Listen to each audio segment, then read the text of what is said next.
Right now, turn on the door. Oh, I thought my face was going on. It just became 10. I want to give it time. I don't want to.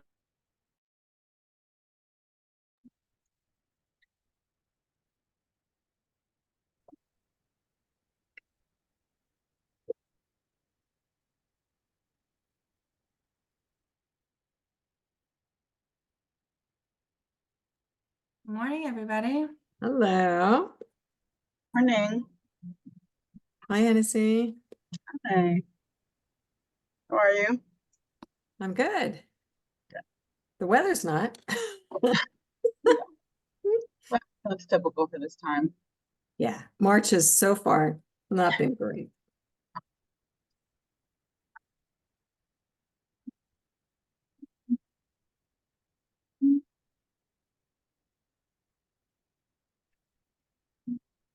Hi, everyone. Hi, Kenzie. Sorry that I missed the last meeting. We missed you. I didn't know that your first name was Priscilla. It is, yes. Yes, I should change that here, but yeah, I'm actually named for my great grandmother, who was also Priscilla Bach, and she was an astronomer. She got her astronomy PhD in 1921, which is pretty Wow. pretty unusual at the time. So Oh, I'd say so, especially in astronomy. Wow, that's fantastic. yeah, yeah. So I like to say, it's like I have this first name that I don't use, but on the flip side, there's a 30-kilometer crater named after Priscilla Bach. So by extension, I too have a moon crater. Oh, So That's awesome. yeah, wow. take it. I should say, by the way, I mentioned this to Genesis, but the mayor has a ribbon cutting at 140 Clarendon, the YWCA building at 11. Oh, great. Our BHA vouchers are financing the project, so I will be on this for the first hour. At some point in half an hour, I will switch to my phone. So sorry to be a little in and out today. Glad you could be here. And I am working to be here through 11:30. So there's 11 o'clock, but I think they've moved the things I don't have to be there to, or at the beginning, and then I'll join it at 11:30. All making it work. I have the opposite problem. I think I might need to leave early. Yeah, I was just saying, Lydia, I do too. Well, if we're efficient, we can end early. And I don't know that there's going to be too many of us. I think this is it. So we can get started. Thank you guys for being here. I don't think we have to do introductions. I think we all know each other at this point. So did you guys get a chance to review the meeting minutes? Yes. How did they look? Do you guys have any edits, any comments for me?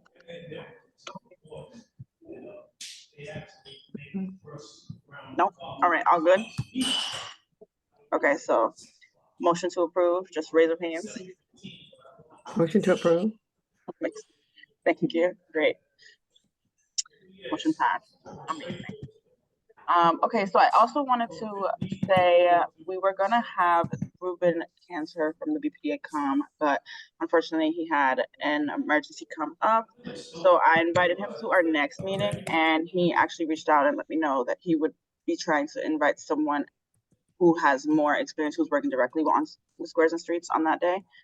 So fingers crossed we get done. But I invited Murray also to do that Article 85 deep dive we have coming up. So I don't know if you want to start. I don't know if Murray, you want to start with that, or if you want to have a conversation first and then have Murray present. However you guys see fit. And I'll give you one other quick update, which is that I said at the last meeting I would reach out to arts and culture.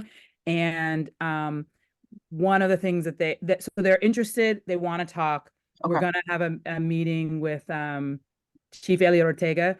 The one thing is that they won't probably have capacity to be at the main commission and all the 3 subcommittees. And so there was some question of like, if they could do 1 or 2, like if they could do some, how would we prioritize? Because I think there was also a desire to have them in sort of timelines and other. So anyway, so They're definitely down. They want to collaborate. And then the question is like, what's the best space for them to sit in consistently? So So that's a good point. I know that events, exhibits, and trails and timelines, archive, and curricula, they have so many things that are yes. intertwined.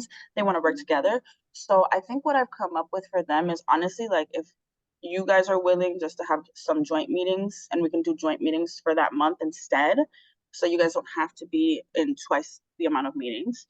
I think that might be best practice. That way you guys can start working on these things and we don't exhaust the resources, right, of these departments. So I can set up some scheduling for the next couple of months moving forward if that is best, but I think that's a good idea. Yeah, so they were definitely, I mentioned to her the how monuments and memorials and that kind of tracking and how that would fit in with surveys. So they're definitely open. They definitely see the alignment. Just need to work out the logistics. Okay, amazing. So we want to get started with Article 5. Mary, if you wanna start presenting, and then we can have a discussion of what Mary has in mind, what we have already, and what Chelsea can talk about a little bit what we've discussed past. See that image? Yeah, yes, we do. Okay. So thanks for this opportunity to share some thoughts about Article 85. These thoughts were captured in the Vision for Historic Preservation in Boston. One of the potential drivers, as discussed in that vision, focused on environmental stewardship and sustainability via climate action strategies. Just gotta adjust something here.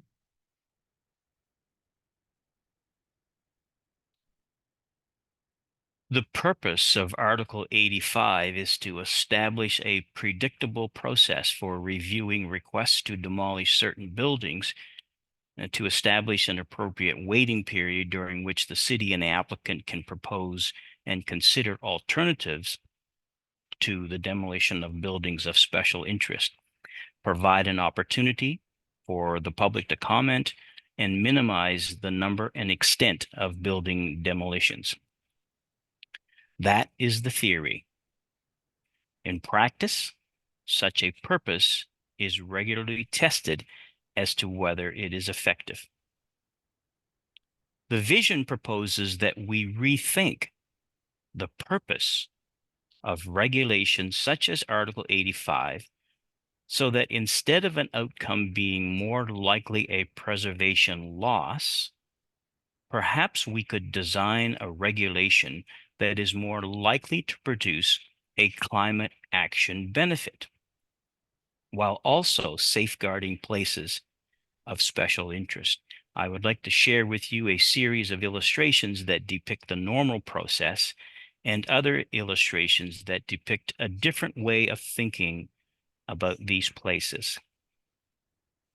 This image is intended to reflect the current cycle where embodied energy is lost.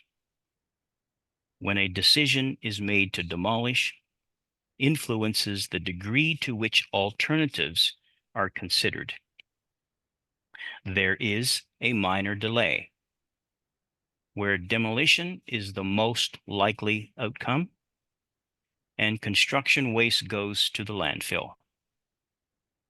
And the cycle concludes by ensuring that a greater carbon footprint results by forfeiting embodied energy and ensuring that expenditures of new energy to build something that has a much shorter lifespan than that which was demolished is more common.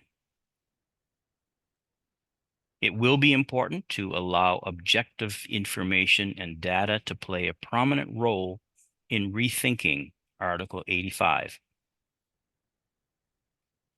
It is known that every fourth grader in America knows the 3 R's: recycle, reduce, and reuse. By rethinking Article 85 with a climate action purpose that is consistent with Boston's intention to become a green economy, it would be possible to design a tool that would encourage an appropriate alternative to demolition with a predictable process and an expedited timeline. If an owner did not want to pursue an appropriate alternative to demolition, a substantial contribution to a Greener Boston Fund or equivalent is suggested. This fund could be used as an incentive for other Article 85 applicants to reduce their carbon footprint or assist underserved communities in undertaking energy efficient initiatives for older or historic properties. This is what option A could look like, conceptually, where embodied energy is optimized, where the decision to reuse or appropriately expand the property could be considered, where a delay is replaced by an expedited process, where construction waste to landfill is significantly reduced, and where the minimization of carbon footprint is incentivized.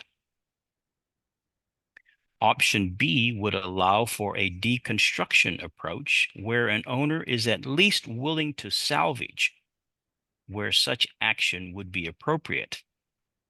In this option, mitigation would also include a cost to the owner, where the work would produce an adverse effect. Option C is where an owner wishes to pursue demolition without salvage and without delay.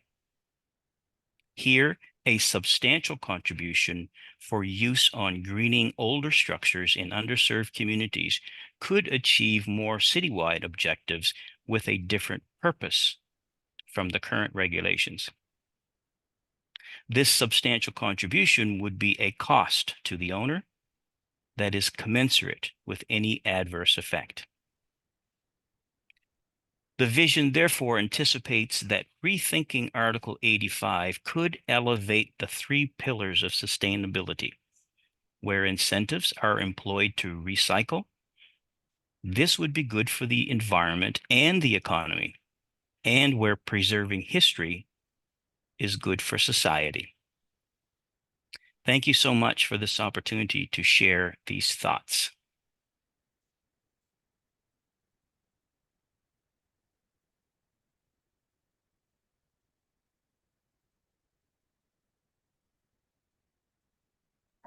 Do you think that we could go back over the three options just to be, just, just so I get them? You want me to share them again, or do you want me to? Either way, either way. Okay, let's go back. Well, while you're doing that, I have a general question if I could, because it seemed like all the options or most of the options included a demolition fee, which I think is something we should talk about. But has there been any analysis of how many developers would pay that fee so that they could demolish faster and then pass that cost on along to buyers or tenants? So we just had a little internal moment where a counselor suggested that she was potentially going to bring a bill forward to charge a $15,000 fee for any project that was going to consider demolition, that was going to demo a building. Yeah. And ISD was involved in the conversation, and a lot of people were involved in the conversation, and it didn't go anywhere because, number one, we all felt that developers could easily afford $15,000 to knock down a house and still make their money on the 6 units that they build. Secondly, ISD had no appetite for this. They didn't think it was even legal to suggest a fee for demo. I guess I feel like we could challenge that, but just to be clear, it was a hard no. It was a hard no on adding a fee to ISD's permitting process. And see, Uh, this approach doesn't anticipate a fee per se, although it may be seen as a fee. It is essentially mitigation for an adverse effect, which is something that happens in many jurisdictions across the country. And So- it's really allowing for three paths and saying to a property owner, which lane would you like to travel in? Mhm. So this is a percentage of the project costs that go to a fund. Yes, and so Okay. I've left the percentage out because we still need to do some more research in terms of what would be commensurate. It is possible that, you know, $15,000 may not be commensurate, but we would be looking at it on a case by case basis. So, you know, perhaps it is a across the board percentage so that property owners know that it may not be simply the cost of doing business, but it should be a meaningful amount so that it isn't just used as a way to achieve an end that we would prefer, and we would hope that most applicants would fall into option A, but this approach would rely on some form of incentive to try to encourage applicants to stay within option A. And what could that incentive be? That could be a monetary incentive, could be development incentive. It could be a number of things that have value to a property owner that are manageable in the current fiscal environment. Mhm. So I do want to give people some context that if this will work, and I think I just want to name that there's a lot to be worked out in terms of like the legal pieces, but this is kind of what we've done in Berto, which just says what we want you to do is actually retrofit your building, right? But if you don't get there on the schedule that we're asking you to get there, you can do what we call an alternative compliance payment.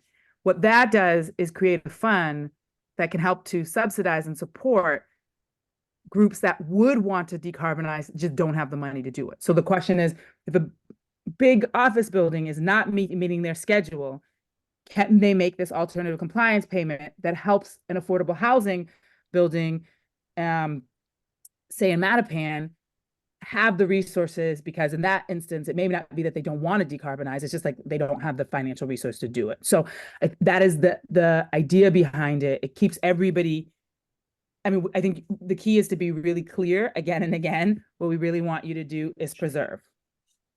But at this point, we are sometimes not preserving and not getting anything that helps in helping other folks. So again, it takes a lot to figure out what the actual mechanism is and making sure that we can actually do that. But that is the idea behind it from a big picture level. Mhm. Yeah, it's interesting to kind of like hear about kind of the redirected value from this into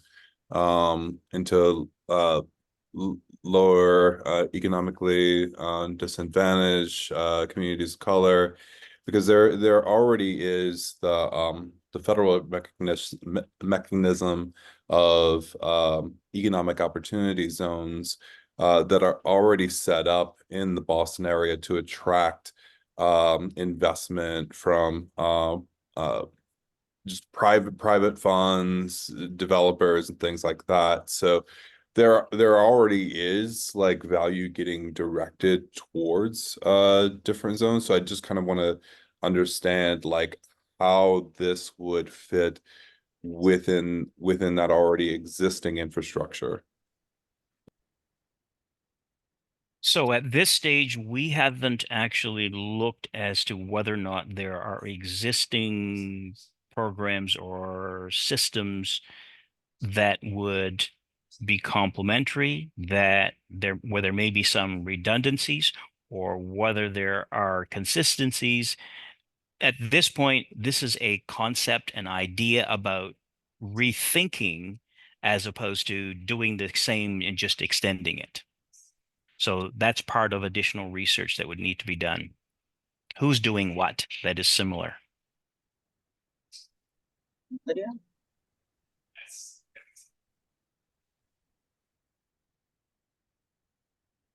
You're still muted, Lydia.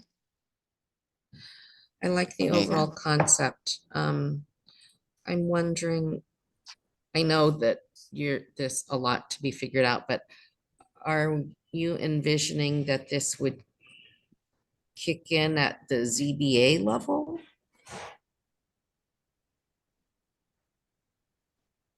Well, it's currently a zoning article, so I guess that would be a place where it could happen.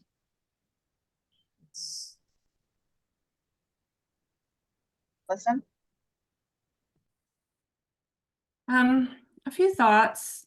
Obviously, you know, we've all been thinking about this for a long time, and if there were a very clear answer, we would have found it by now. So this is complicated, but to me, it feels like if we're serious about our environmental goals, then anything we do has to require deconstruction and salvage. That needs to be part of every option. And if we're serious about historic preservation, then our goal is to reuse these structures, not to provide a way to pay your way out of it. And it just seems to me that we would see that happen more often than not. They would just pay their way out of it to demolish the building and build something bigger. So I'm a little concerned about that. You know, I keep thinking about, what if we just banned mechanical demolition? What if you're not allowed to bring a bulldozer on the site and tear it down? You either have to reuse it or you have to deconstruct it and salvage the pieces. Those are your only two options. Like, regardless of this process, that's just a citywide requirement. And that would solve, I think, a lot of our problems right there. But just so I understand these three options, are these three options within the delay? So like the delay is 2 years, and if you want to not wait for 2 years, you have to do one of these three options. Is that what we're talking about? There's no delay provision included in this approach. Okay, so we'd be getting rid of the delay and replacing it with options that the developer could choose which path they wanted to do. Yes, and the greatest incentive is here in option A, where there is no time delay. And I think that if the mitigation cost were commensurate, that I don't see a majority of developers automatically shifting to option C, because those mitigation costs, I think, would encourage them to go back towards option A. It would be considerable. Well, it would have to be a really significant cost, right, to make this the better option. And I just wonder, in our current political climate, where there's so much emphasis on new development, is this something we could get past? Well, would we have support for this if it was seen as in any way slowing or preventing development? Good question. If we have challenges getting a comma inserted into state legislation because of concern from the development community, I think this would be a very steep climb. I agree. Not saying we shouldn't shoot for the stars, but I think we should also be realistic. And I know that the existing tools that we have for preservation are being circumvented right now. So I want to be thoughtful about the new ones that we propose and make sure that we get something that will work. Amanda? I just kind of want to expand on one of the points that Allison made, is that we're talking about, and the focus, I appreciate the focus on, environmental impacts, but none of these really talk about the cultural impacts. And I think when we start talking about mitigation, there needs to be sort of a rational nexus on how to apply that mitigation. So, what is the sort of mitigation if a building gets, torn down in Chinatown, but those mitigation funds go to, I don't know, Roxbury project, like, how are we mitigating the cultural impacts and the historical, significance, the loss of that in that sort of specific neighborhood? You're really not. And the only thing I can sort of tie that to is, there's a lot of development in Charlestown, and a lot of the money that the developers have to put into affordable housing doesn't really get returned to Charlestown. So in that specific case, like the affordable housing, the new, units are going to other neighborhoods when we really need that kind of stuff, nearby. So not that it has to be neighborhood specific, but, it is a cultural impact to, a specific area. Maybe, maybe it's 1,000 feet or something. That isn't really being mitigated in this plan.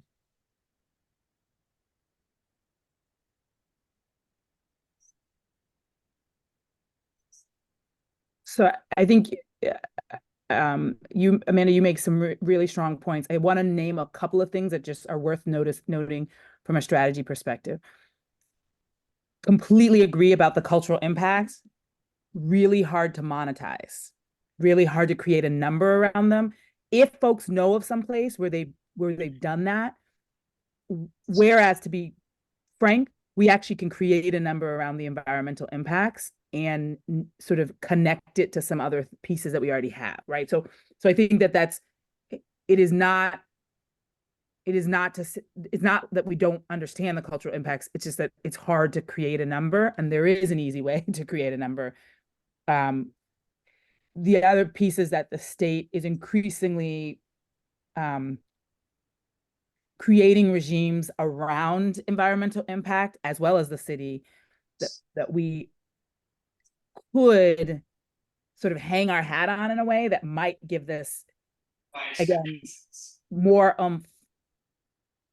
than some of the challenges we've had in terms of getting people to pay attention to historic preservation. So I think the challenges and concerns that you're raising are very real, Allison. I think you've raised a number of questions. I think this is an attempt to say, could you come at this from a different angle, an angle that is actually moving, right? And find a way to protect. Because I think the reality is, under option A, there's no delay if you get on board, right? We will help you move quickly. And in some instances, like there are some instances, I mean, there's places that you sort of, even in my neighborhood, because this is actually an image from my neighborhood. I run past this quite often. There are some, and this building is totally standing as it is, but around the corner from it on two different sides are buildings that were torn down. One was an old funeral home that they tore down and put 9 units in like an underground garage, and they have like a very tiny sliver of open space left. And then another piece around the side where they took down one and left up one, and then created these like townhouses that are connected to it anyway. And so in some instances, it is hard to keep the original building and add on, but there are also could be, in theory, options, particularly for some of the like downtown buildings and other spaces, where you could say, if you keep the historic front, we can talk about, is there a way to provide a back set where you could add more, so like, I think there's creative ways. I don't think it is 100%.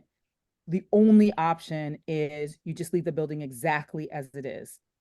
But we do heavily discourage people from the knockdown and start all over again.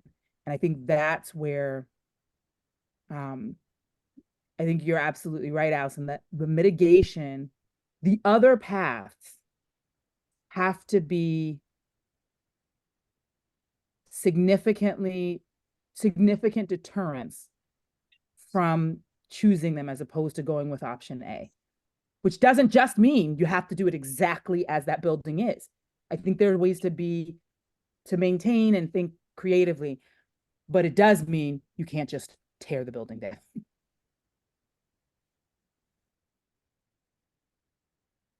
Allison?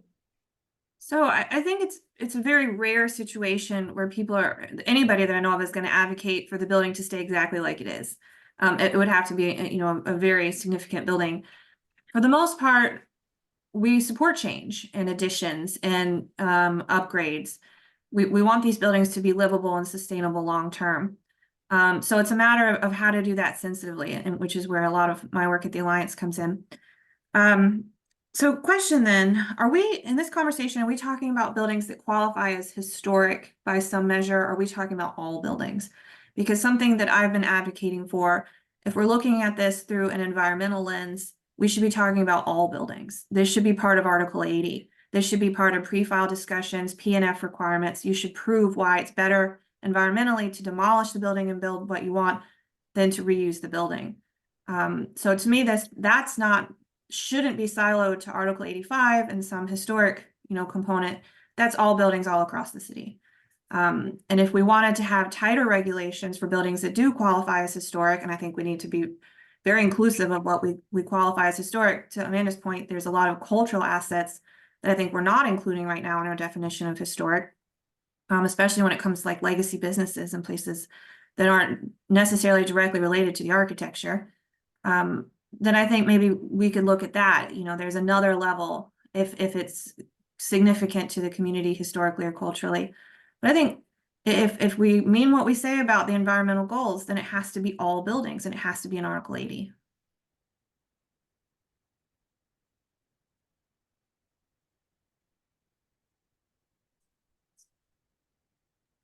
I think the hope is that you get started here and you could grow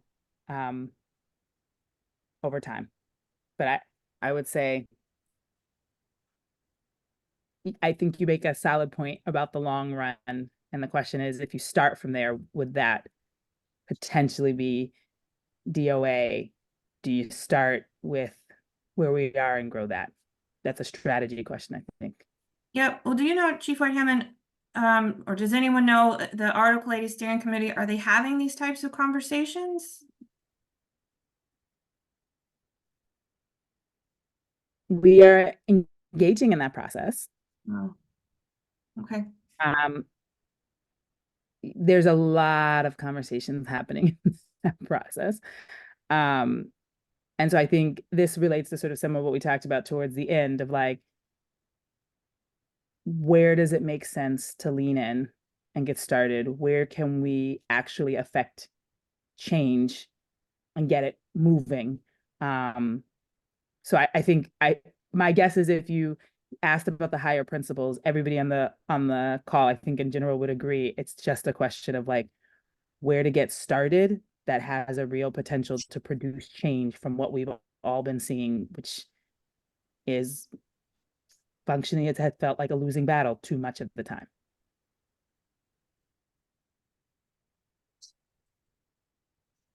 Lynn?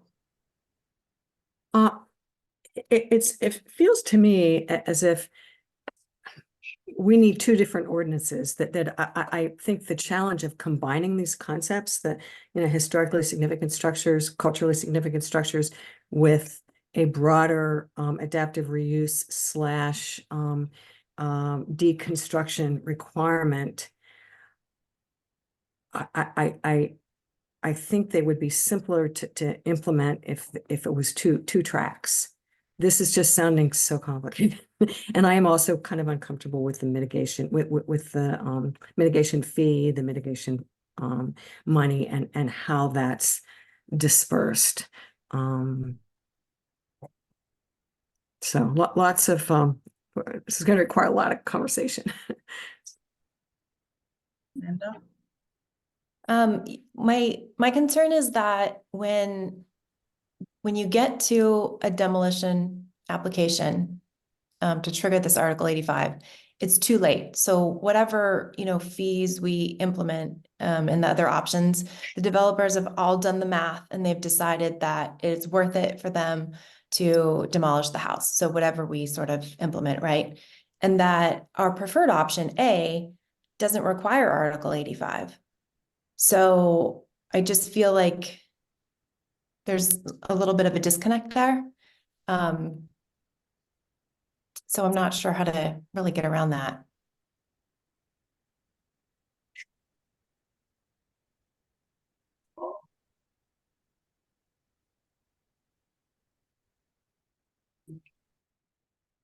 I think I'm gonna go next. So yeah, so there's definitely a couple of things that we're scratching at here in terms of like whether it's all buildings or whether it's historic buildings, and definitely also looking at the disparities in terms of which buildings are getting through the Boston Landmarks process, because if we're preserving one side of history and not other sides of history, or if there's not like actual equity within the that process, then that kind of it makes it a little bit more imminent that certain buildings will be facing demolition versus other buildings because of the historical recognition.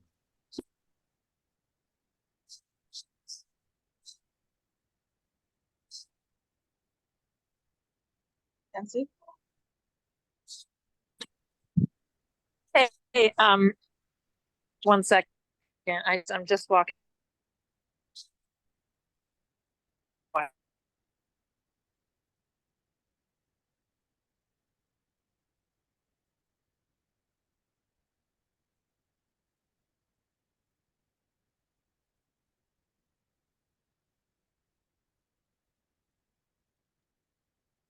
Can you guys hear me?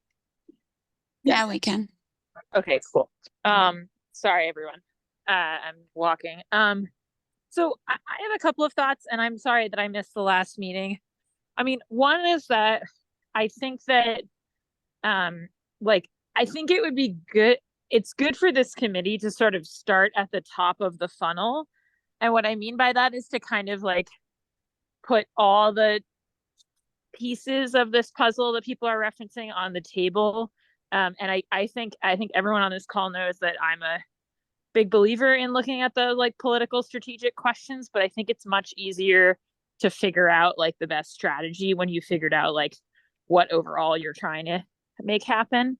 So I feel like I'm hearing a lot of useful things that are components of a strategy here. So like, for instance, I think, Murray, that the idea of having some kind of expedited process for people who are doing adaptive use seems like a good idea. And I agree with you, Allison, that honestly, that's probably an Article 80 adaptation. And to me, creating, and it's not unlike the way that we're trying to expedite the affordable housing stuff. I think that to me, like creating an expedited route for buildings that are doing adaptive reuse, I don't immediately start from assuming that we should lift demo delay on other projects, because I think like it'll help us make more of a contrast. If you get expedited review from doing adaptive reuse and you're still sitting under a demo delay that maybe we've managed to make more onerous through some 85 changes, like that makes the contrast between paths greater. So it feels to me like we might be able to get an option A and then have an option C that is, you know, that involves some delay still in addition to the fee question. I think on the fee, look, I agree that everything depends on what the number is. You know, the reality, and the team alluded to this with Berto, is lots of people didn't want there to be any cash out option for Berto. It wasn't able to get through without a cash out option, but my experience has been that the cash out option for Berto is high enough that everybody is talking about how to retrofit their buildings. And you don't have like all the big building owners just being like, we're just going to pay alternative compliance, which was the fear. And I know that for some of the sustainability people at the big institutions, they feel like it's really helped them because they have a real dollars and cents reason to get people in their real estate offices who might not have cared about sustainability before to care. So I do think that, like, you know, you can use a monetary penalty to drive behavior change. But obviously, like, a lot depends on the details, and if it's too low, everybody just pays it, which is basically what the city found with the first version of its IDP policy, right? So I don't know, those are just a few thoughts, but I feel like I just wanted to say that I know that it doesn't feel like we're all sort of in agreement on a way forward yet in this first hour of this meeting, but I feel like a lot of good points are being generated. So just wanted to put that out there. That's it. I wanted to highlight Lydia, the question Lydia's been asking in the chat, and it's whether this would apply for only landmark buildings or to all buildings over 50 years old. And I think all the buildings subject to Article 5 review are all buildings in downtown Orford Park, buildings that are over 50 years old, buildings in a neighborhood design overlay district, I presume in a historic district. Well, also then designated landmark buildings are reviewed through a different process through BLC or their appropriate districts. And thank you, Chelsea. And I think people can submit petitions, right, for what they consider. Just take it away. Yeah, so I think we're skipping one of the major points we made last week, which is all of this, no matter what the strategy is, would be so much easier if we had a citywide survey. So that, to me, that's almost like the biggest thing we should be working on, because for a developer to buy a parcel with a building on it, like they don't necessarily like even care what building is on it right now. They just buy big lots because they know they could split them and do 2 new houses or 6 new units. So if they were alerted to the fact that it was a significant building ahead of time, that would be like the best first step, right? So that they know what they're purchasing. And then maybe these strategies are laid on top of the information that they can learn in the citywide survey. The other thing I want to ask was, what is the Berto? Is it Bardo or Berto? Berto. Berto. What is the payout amount that seems to be discouraging people from paying it? Does anyone know? Yeah, so it depends on, so Berto is tied to emissions, which is, I mean, one of the things we would have to really lean in on and figure that whole piece out.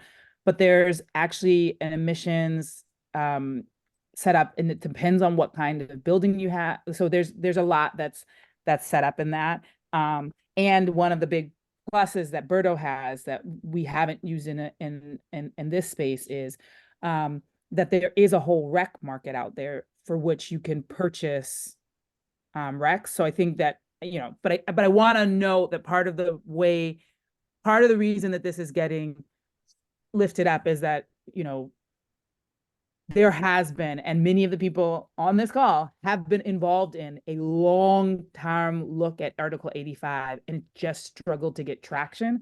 And so part of the thinking here was, what has passed? What has moved?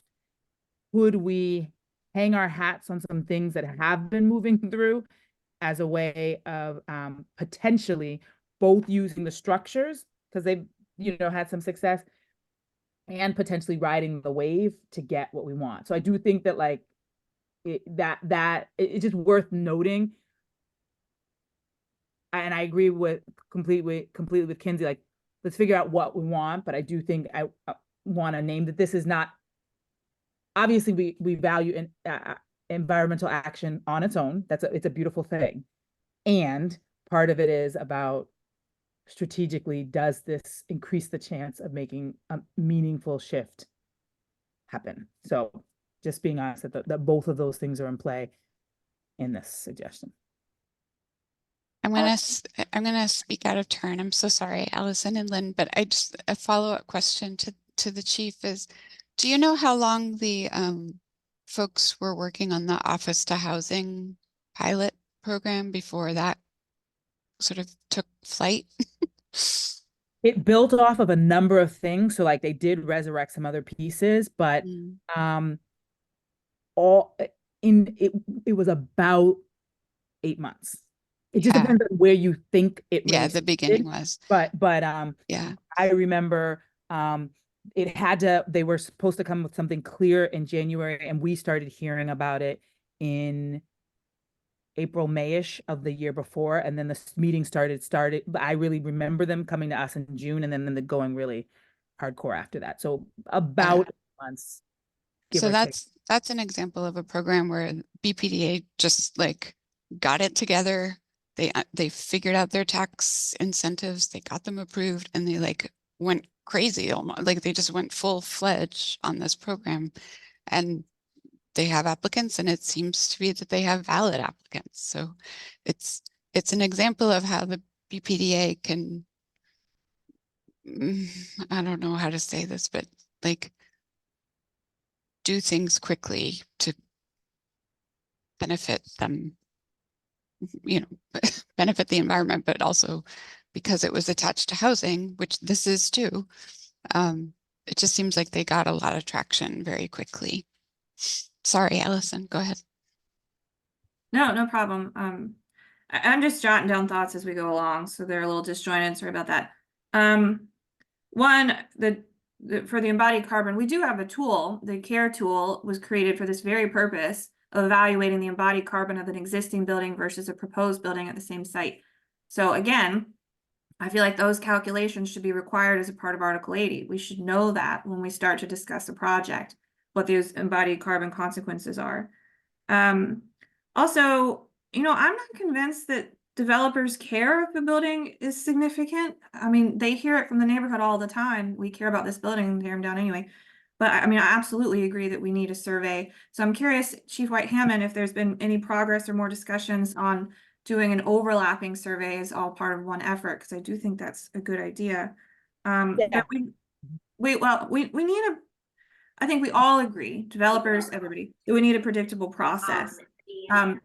They need to know what they're getting into if they buy something, but there needs to be a consequence to that. It's not just, well, your neighbors are gonna argue with you. But I think we're finalizing a contract with. There's gotta be, we need to talk more about carrots and sticks, and I think we'd be more successful proposing carrots than sticks. But it seems that there's a lot of sticks on the table here. So if we have somehow identified buildings as historically significant, culturally significant, red, yellow, green, grade 1, 2, 3, whatever route we go, and someone wants to demolish a building that's been identified as significant, what happens? I think that's the root of what we're trying to get at, I guess. So that's it for now.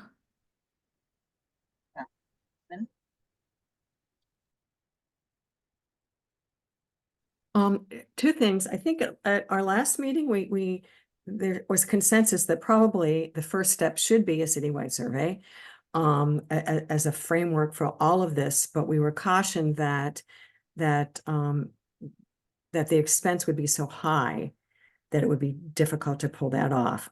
Perhaps we can revisit that, come up with, some thoughts on how it might be financed over time that would allow us to get started right now. The other thing that Chief Mariama mentioned that I think makes great sense, and that is, what politically can we sell right now? I mean, what is selling in terms of policy? Which is why I think a deconstruction ordinance could achieve a lot. I think there's appetite for that. And I also think that a deconstruction ordinance would save a lot of buildings. Certainly the small developers might find that just too daunting, to deconstruct and totally salvage a modest little house which they plan to tear down and build, a 6-family unit. So.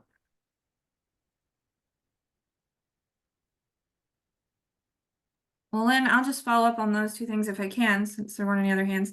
One, I'm working with Mass DEP right now, a working group on deconstruction and salvage, and we're planning some workshops In Boston, I think where we're gonna put our heads together and come up with some policy recommendations around deconstruction and salvage. So that is those conversations are happening parallel to this, and they're moving forward, and then there's a big group of people working on that. And then, Lynn, you mentioned what can we do right now? In my mind, Squares and Streets is that opportunity. It's happening right now. And I think that what I wish had happened was some pre-work where we did some surveys, even if it was just light surveys. And I don't think it's too late, where we're doing an analysis, even if it's just a rough analysis of what's already there and is it significant and in what way? Where do we not want to lose buildings? Where can we add on to buildings? Like, I wish we just had that foundation. And I think that that's something that this group could push for while Squares and Streets is still getting up and going.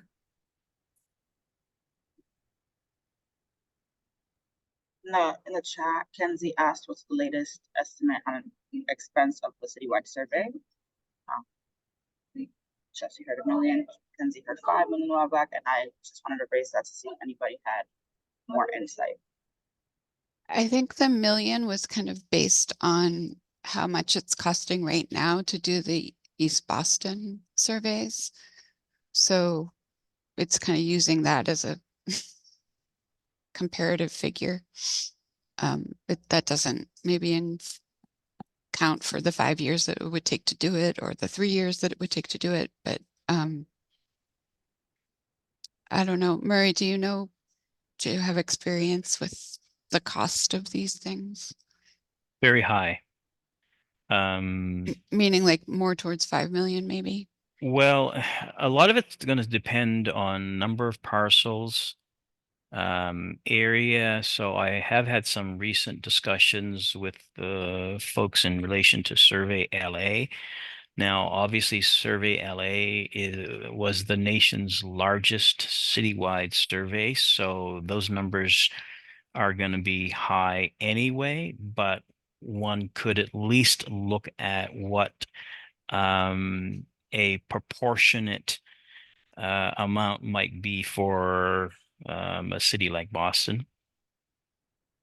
And I think Survey LA up to 2017 had spent in the order of, I believe, 6 or 7 million.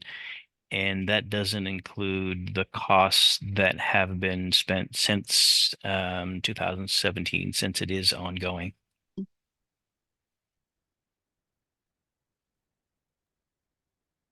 I mean, I think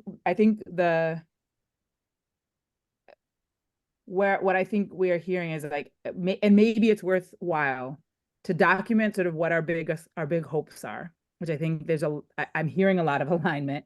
And then I think we're struggling with the reality that everything we may want may not be all achievable right now, and for a couple of different reasons, some financial, some political, all those different pieces. But in terms of the survey,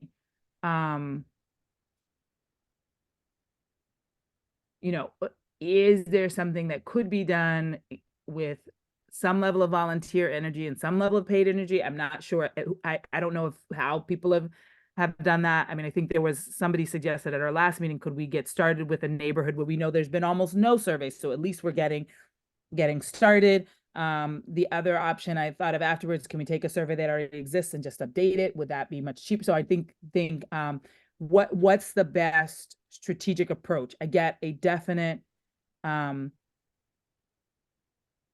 think there was a lot of alignment with the importance of surveys in relationship to this.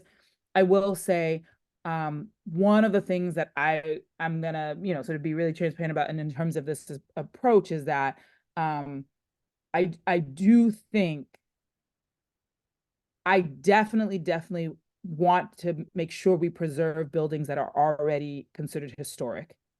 No question. The hope around this methodology was to take into account there's many things that we would do and would care about that have not had that designation.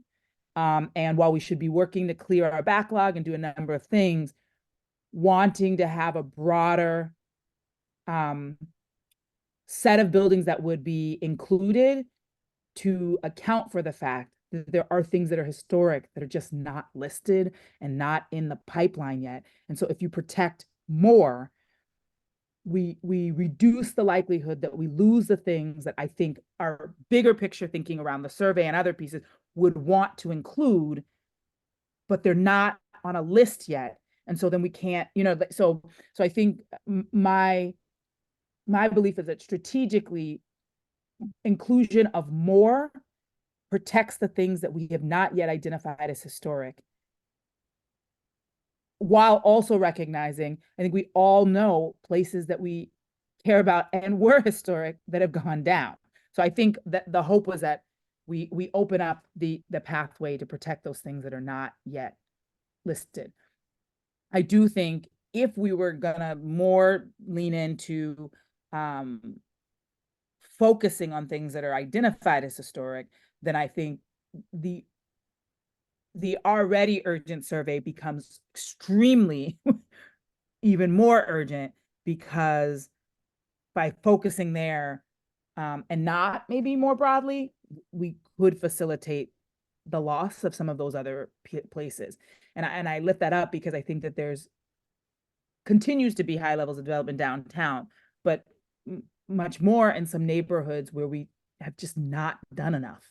And so I get worried that we then start losing historic parts of Hyde Park, historic parts of Alston Brighton, historic, other places that they're just not mapped. And so for me, broader feels more strategic, but I can understand with limited energy, we got to be careful about how we focus it. Well, I think you're exactly right that our preservation tools to this point have not been inclusive, and there's a lot of things that are at risk or that wouldn't be captured in a more traditional model. My concern is that, even if we started a survey tomorrow, it's going to take years to complete, and we're going to continue to lose things in that time period. We need a stopgap. We need something more immediate. There's a building on Front Street that's going to be demolished. It's in a National Register Historic District. If we can't protect things that are in existing National Register districts, then what are we doing here? We need something more immediate that provides, if the city is acknowledging that these things matter, that historic and cultural places matter, and environmental and affordability matters, then we need something more immediate that says you got to stop demolishing these things. And I wonder if there's any appetite for something, like I said, a ban on mechanical demolition, or something more immediate that won't take years and years to accomplish. Well, while we work on a survey and funding a survey, and I agree with you that we should start with streets and squares, because it's a BPDA project that has momentum. And by the way, Ruben Cantor, who I mentioned last week, is going to come to our next meeting of this group, and he's the one that sort of had already thought about how demolition is going to affect his program, the streets and squares. So anyway, that's besides the point. But while we start on surveying, should we be looking at instituting a 12-month delay in the meantime? I say 12 months, but I'd rather it be 2 years, but I don't know. I think that's the only thing that would actually halt things, and maybe not even. I'm jumping in now too. I agree, Chelsea. A short-term fix, Article 85, I think it certainly doesn't work the way it's structured now. It's going to require lots of refinement, but just extending the delay could be huge if we could accomplish that quickly. I did, as I was asked to do at the last meeting, I talked to Jennifer Doherty at MHC about delay last week across the state, and just if you're interested. 12 months is the most common. 24 months is gaining in popularity. Milton and Watertown have 24-month delays. Definite movement in that direction. Other things, permits aren't issued until the rest of the permitting is complete. There are, they expire. That's another problem that we've had with our demo permits. They expire. We also need to tie them to the owner or the applicant, not to the property. She suggested talking to Patty Kelleher in Salem, where I guess they've implemented some incentives as well as a really good definition of demolition, which we've never really had. Medford has a deconstruction requirement, maybe a conversation with them.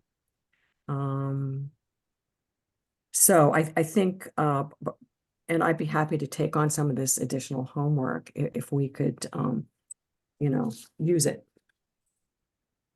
That's great, Lynn.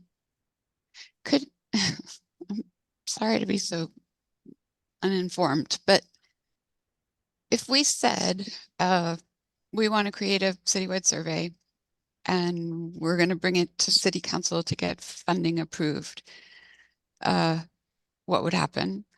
Furthermore, if we said we want to extend our demo delay period by 18 months or 12 months or whatever it is, we bring it to city council or not, question mark. I just don't know the method that this would, like the path this type of thing would take. So I think I can say this: we as staff are not able to bring budget items on our own to city council. That is definitely not that we'd have to go through the budget process. I do think it depends on where this sits, whether it has to go through city council or not. If it's a clarification versus a change, right? So you can sometimes define something more and not change. So it really depends on how you do it. So as an example, I'll use the example of Berto. Boston doesn't control the building code. The state controls the building code. And so Berto doesn't regulate anything related to the building. It only regulates the building's emissions. Mm-hmm. Because we have the power to regulate emissions through the Air Pollution Control Commission. We do not have the power to regulate buildings. So we can't tell them how they reduce their emissions. We just tell them, you have to reduce your emissions. Mm-hmm. Mm-hmm. So I think, like as an example, I will need to double check, but like the ban on mechanical demolition, I think that's under the purview of the state because it's a safety and safety and measures. I think that's not, no, that's a different one. Anyway, there's a bunch of different codes, but I think this question around safety and what equipment you can and can't use goes through the state. And so some things, if we want to do them, we'd actually have to offer them through the city council, then send it to the state. So it just, and Allison, you are raising the key question that I literally was just like, crap, in 4 months, all of this could change because the BPDA has always functioned as a separate entity, but the planning team is coming in. But I believe the ZBA may still be sitting out. So that's an example of like policies and practices within the BPDA could shift and it maybe become easy to regulate or not. I'd have to really look at what the most current thinking is. And sometimes we've been able to bring something up and we can come to an answer. And sometimes we bring something up and it goes, nobody's, has asked that specific question and you end up having to sort of track it down a bit. But yeah, I think the Article 80 review process is happening and moving. And in part, the hope is that my understanding is that it will move through the process as it is so that you do not potentially have to restart if there are things that shift on July 1st. but they are beginning the process of bringing the BPDA into the city. So All of it or and just Article some of it? 85, my understanding is that it can move through the ZBA, or that as it was previously being proposed, it could have just gone to the ZBA. So could we do it quickly? Before BPDA moves into the city realm? I don't know what has stopped people from trying I mean, this. I will do some follow-up. I Yeah. will say this. If we were to go for the sort of whole kit and caboodle, my guess is that the answer would be definitely no. So as an example, if we were to say, let's go for 2 years, right?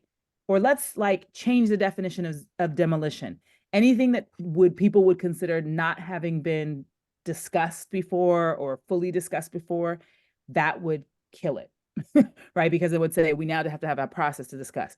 The idea of a year has been discussed. My understanding was the preference by certain people was for 6 months. So Do anything. I think I could say I'm not saying any of the people on this call was the preference for 6 months. What I'm saying is if you asked me to place a bet, I would bet that 2 years would be a deal breaker. Mhm. I would bet that 6 months could be done quickly. My question is, where would 12 months fall? And that would be something I'd need to understand. Chief Miriama, so who are these people saying no go? I mean, I got direct, Mhm. from people who are like, oh my gosh. But when you say people, is it a Developers? It's like developers, Okay. at least 2 commented to me directly about their frustration or their concern about 1 year. So developers? This is the thing though. But Well, we one, don't care I wonder- about developers. No, I hear you. I'm just Yeah. saying, like, I've got it. It's not something that I can do within, it's not in our purview. And so the question is, what did people hear? All I knew about until I had at least is what we want. I know what we want. I don't know what the feasibility is of what we want based on what they are hearing overall. Well, and I do think, Lynn, that we have to think about where we're going to get pushback, because I think that the home rule petition got killed by pushback from developers in the real estate community. So, the more we can collaborate and come to a consensus, the better. But we need to present this not as just we're extending the delay to make your life harder. We're extending the delay, but there's ways out of it if you do X, Y, and Z. If you keep the building and build on, your delay is waived and you can get it done faster than you would before. And I wonder if we propose 2 years, knowing we're going to need to negotiate, if we can, negotiate down to 1 year, which is what developers do all the time, right? They propose height way more than they anticipate getting approval for, and then they compromise at something they expected to get all along. So I don't know why we But can't. so I guess that was my original question is who are we bringing this to? Is it the building? So It would have to get on the ZBA agenda. So and I think ZBA agenda. Yeah. And I then think that city other council. layer. No, not city council. It Okay. has to go to ZBA.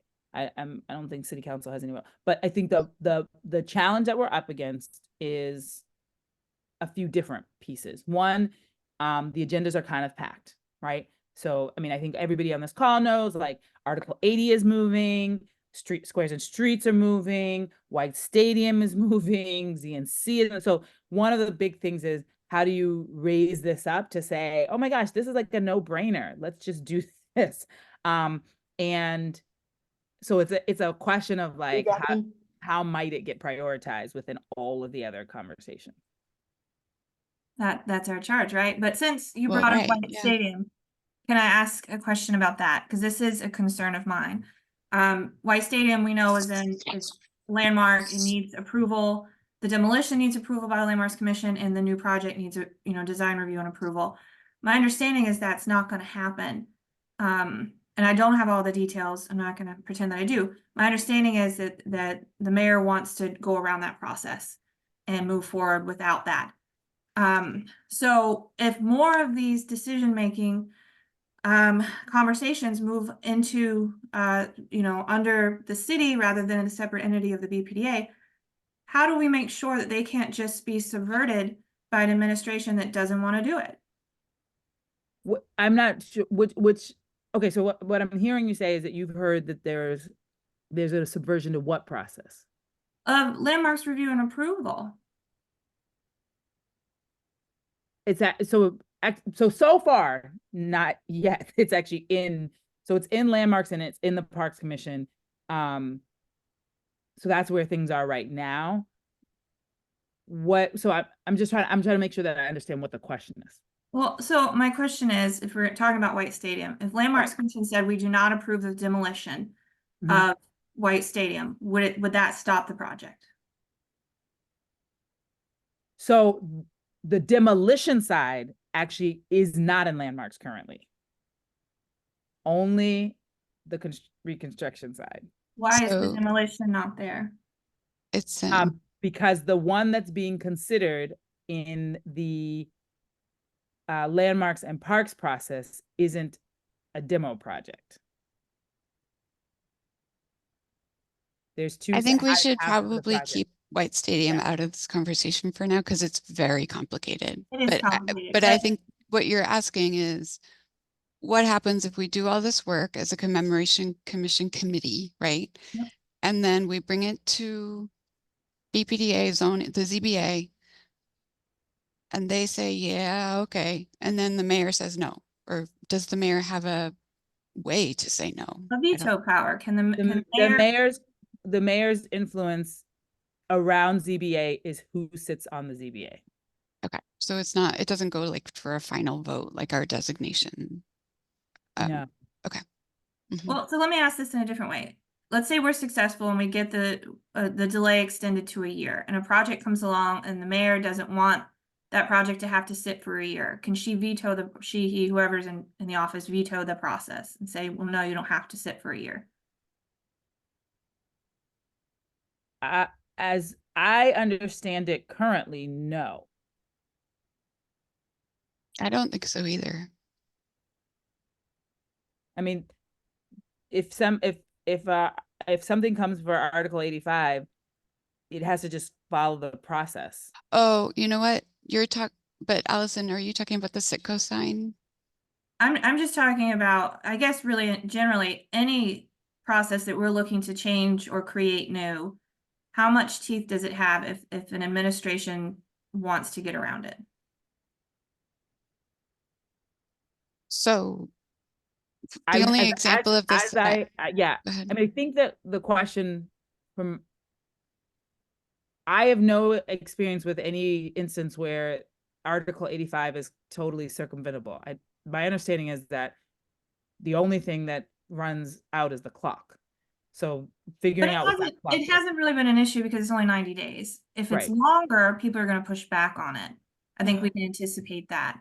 I mean, So- you are talking about the political question of will people be okay? And I'm raising this. What is the clock that people will be okay with? Will there be pressure on a clock? And I can say, I'm positive there will be pressure on a 2-year clock. I don't need to do like a deep, analysis to know that because I've heard it. I've heard pressure on a 1-year clock. I have not heard any pressure on a 6-month clock, right? So I'm just telling you what I've heard, and the question of whether or not it's like it's a political question of like what clock at what point in a clock will there be pushback? So again, the zoning board of appeal is, they're appointed positions, is that right? Within an administration, you get appointed to be on the ZBA. That's correct.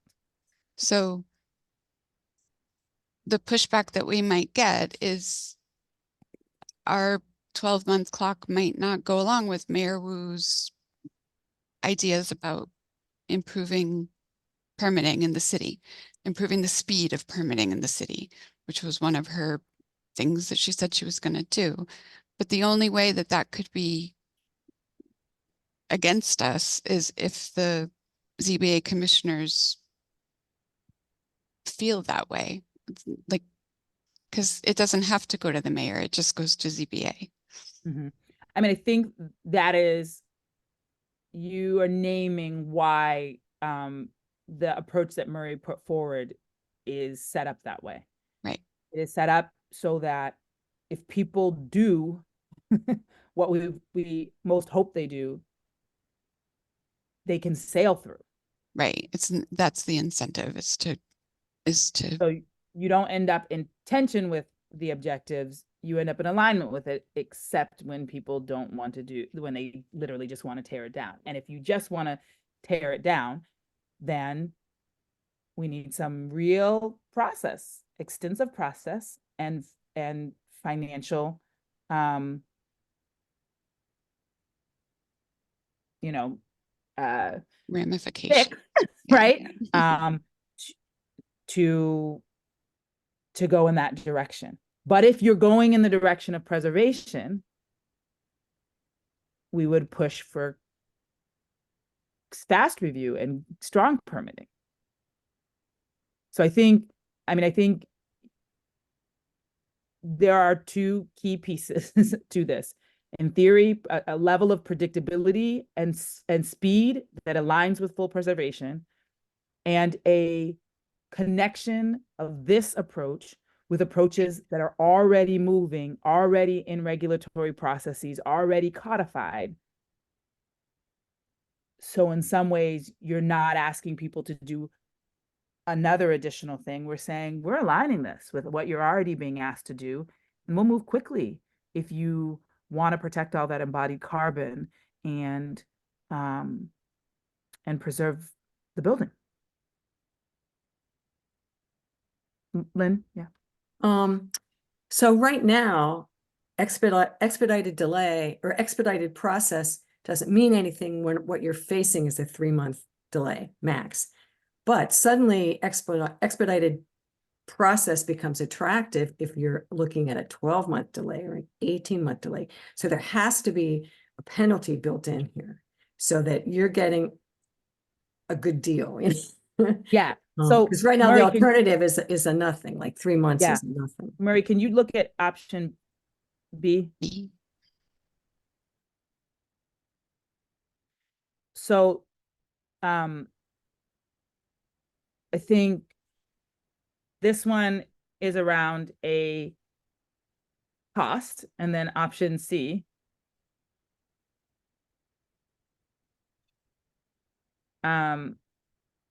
is around,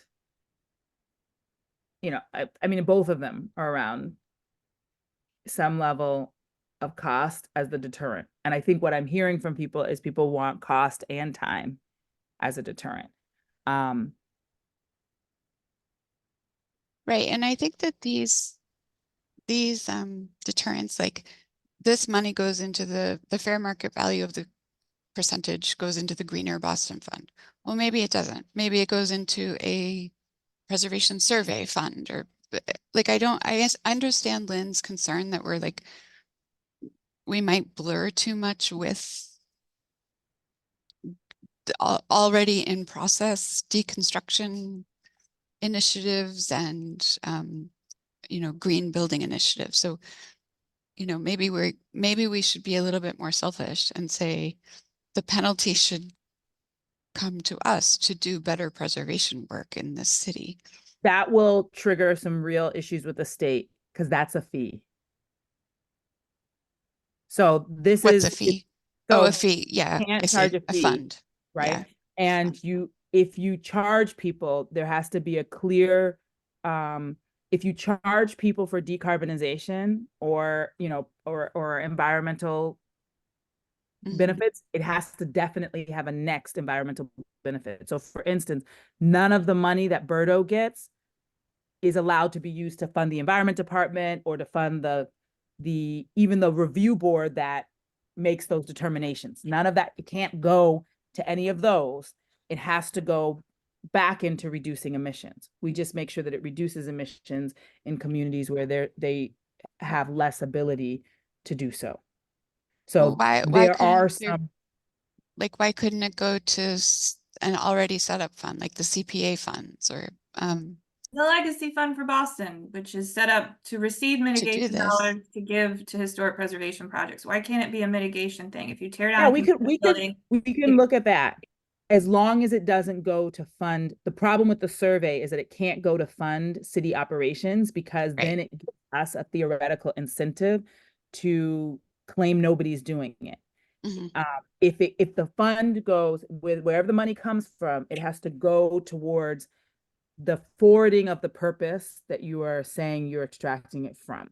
Yeah, So that makes sense. I mean, there's if, certainly yeah. things that we could put it towards Right. that are already I think existing. Yeah. if the hook that we're hanging it on is around environmental degradation, as opposed to, I get why people want to do the cultural piece. I would too, except that there's not a calculation, whereas with embodied carbon, there is a calculation. So if that's the reason that you are asking people to make these compliance payments, then whatever that money comes from has to go to, remediate those same things. So the upside, if we could come with a cultural piece, if you could create a cultural calculation, then you could put it back in. You could easily do it, for instance, to CPA. I'm not sure. And maybe there are places, I'm not sure, Murray, if you found it or if other people know of places where they figured out what that cultural calculation is. The fear is that we end up many, many months and or years arguing over that calculation. Whereas if you do embodied carbon, it's not totally settled in the field, but there's a couple different calculations that people use, but they're quasi agreed on. They're not, because they're tied to something very specific in terms of emissions, they're seen as more of like a mathematical calculation as opposed to a values-based calculation. So that's just the strategy. I'm not saying it's a perfect one. I'm just, lifting up sort of what does it have to be thought of as a compliance payment, or can it be thought of as mitigation? That's what it is. It's a mitigation payment, right? But the question is, how do you come up with a calculation for what that is? Well, because we've always done mitigation payments. When a building comes down, the developer pays mitigation money to, the squeaky wheel, whatever organization is nearby. That we have precedent for. If the problem is we need to come up with an exact percentage or dollar amount in advance for that predictability component, then I can see where we might have a challenge of how do we put a dollar amount on cultural significance. Yeah. So the goal was to try to have something that would be very clear and not subjective, which, those mitigation payments, those are even subjective and negotiated. They are, and I know that part of the plan downtown with the density bonus model was to get away from that, was to have a dollar amount they would pay that would go to these buckets, these very undefined buckets. Think about that. Yeah, because Murray, I know you looked at a few different versions. Anything you want to add about like sort of what you've seen, what sort of worked, didn't work, what got challenged? In terms of mitigation? Yeah. Because I know that originally you were also talking about time. There are a number of things that I know you've looked at that I just think if you want to just share. Yeah, certainly in things that I've looked at is that while time may serve as a deterrent,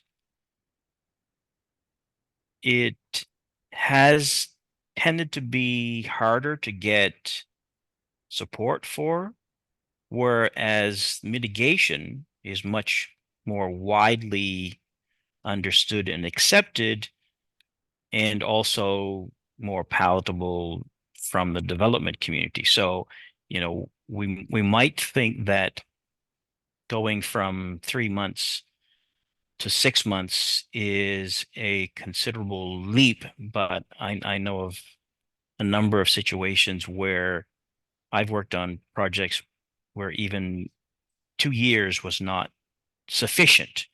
And so a 1 year, or it was actually a 180-day delay in a city where it took us 2 years to get to a point where the property was able to be acquired by a nonprofit. So the whole argument for extending to 180 days or whatever may still not be sufficient because of the time that it takes to put funds together to acquire properties.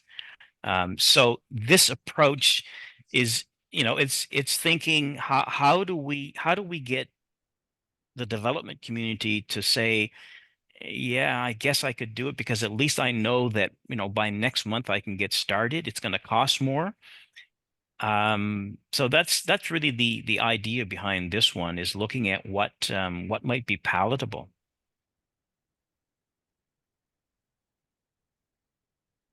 I'm gonna throw out an idea, but I haven't thought through it all the way yet, so I don't know.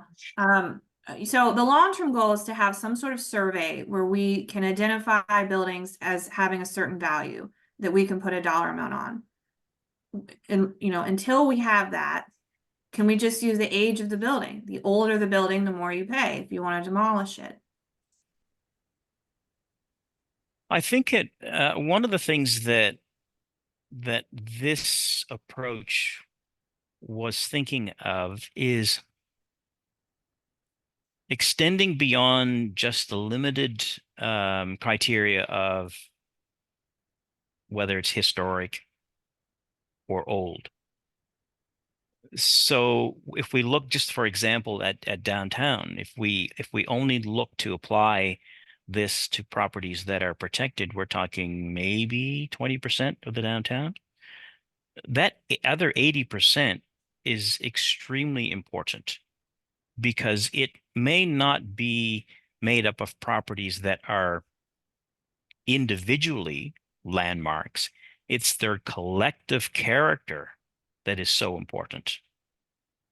So I think it's a combination of looking at, yes, age, but also character. What is contributing to the sense of place?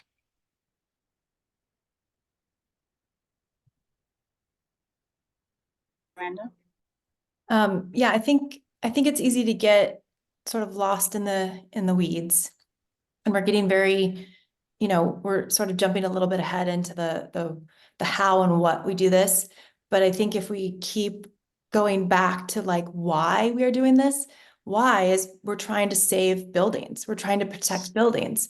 And so in our process, that delay, what we're basically trying to do within that time delay is landmark or, give a district designation to the buildings that will be demolished in a year, right? So for us, 90 days is not enough time to do that, but a year would be. I mean, it would take, moving mountains to get to a designation of that specific building. But, I don't think, especially what I've seen, there is no nonprofit that we can, pull together funds in any amount of time to buy, a building that's going to be torn down. So I think if we look at like what we're trying to do, we're trying to give us more time to landmark a building that is significant to the community. And I think a year or maybe 2 years would do that. So I think, focusing, like keeping that why in mind will kind of help us get to how and what's a little bit better. Because again, the purpose of this demolition delay for us is very specific, and that's landmark designation. So just to follow up on that, this particular approach does not rely on designation as the sole tool. In fact, I think there is probably a need for other tools in our toolbox. Because if we only rely on designation, that's going to be a small number. And it's going to be for those buildings that meet certain significance criteria. Yep. I do guess what I'm think saying is that is what the delay is like basically meant for, right? It's just to yes, give us which more is time to do the tools that we already have. well, right? and So it's not it's not like, I mean, it's a little bit of a deterrent for developers, but it's really not, you know? So it's kind of one of those tools I think is important to keep an eye on why extending that delay would work in some cases, Yes, right? but it only addresses a very small fraction of the character Correct. of Boston. So the intent is to cast a wider net so that you pick up the character of Boston, that other 80%, and not just extending an existing regulation to cover 20%. So it's more of an environmental climate mitigation thrust than simply a historic preservation thrust. That's Yeah, no, where- which I support. And I think Yeah. we need all of the tools, right? So we're going in the right direction for sure. But I think we should I mean, those 20% are still really important, right? Those buildings that we can actually landmark are maybe, you know, like Allison was talking about in England, the tiers, right? So those 20% that we can actually landmark are really important, right? So that delay would help, like a longer delay would help those specifically, which I think is worth sort of keeping in mind.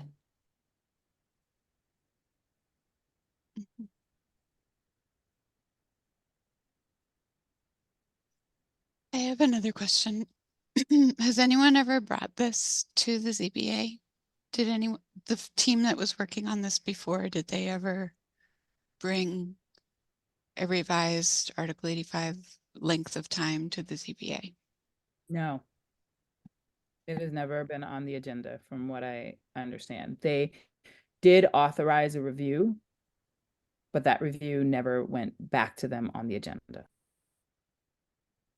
Kelsey, I have a document from March of 2019 where we outlined sort of all the problems with corresponding proposed solutions.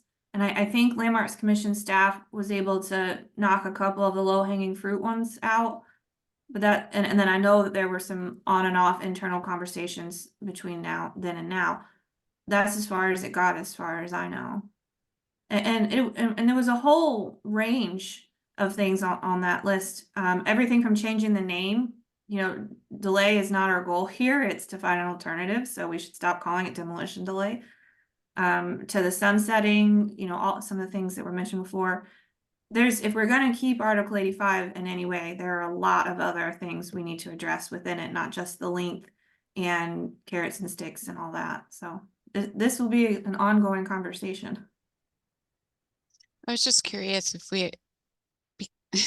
because what if we made it a little more simple? What if we picked the 3 most problematic things about it, brought the revision to the ZBA, and just learn how it's going to fly? Like what